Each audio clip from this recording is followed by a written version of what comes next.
20 ఏళ్లుగా కడపలో ఎలాంటి అభివృద్ధి జరగలేదని మండిపడ్డారు ఎమ్మెల్యే మాధవిరెడ్డి. ఏటా నిధులు కేటాయించి ఒక్కొక్కటిగా అభివృద్ధి చేయాల్సిన పనులు చేపట్టిన పాపాన పోలేదని వైసీపీ నేతలపై ఆగ్రహం వ్యక్తం చేశారు.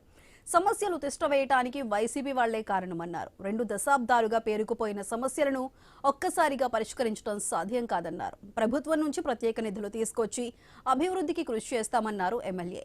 కడప విశ్వ ప్రకృతి నగర్లో సీసీ రోడ్డు డ్రైనేజ్ పనులను టీడీపీ పొలిట్ బ్యూరో సభ్యుడు రెడ్డప్పగారి శ్రీనివాసులు రెడ్డితో కలిసి ప్రారంభించారు మాధవిరెడ్డి.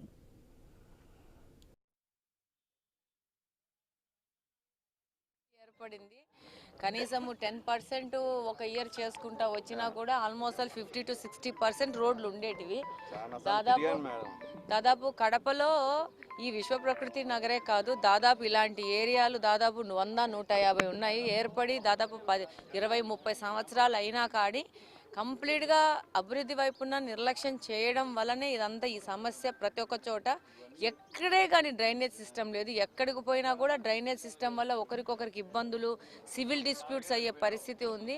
వీటన్నిటిని ఓవర్కమ్ కావాల్సిన అవసరం ఉంది.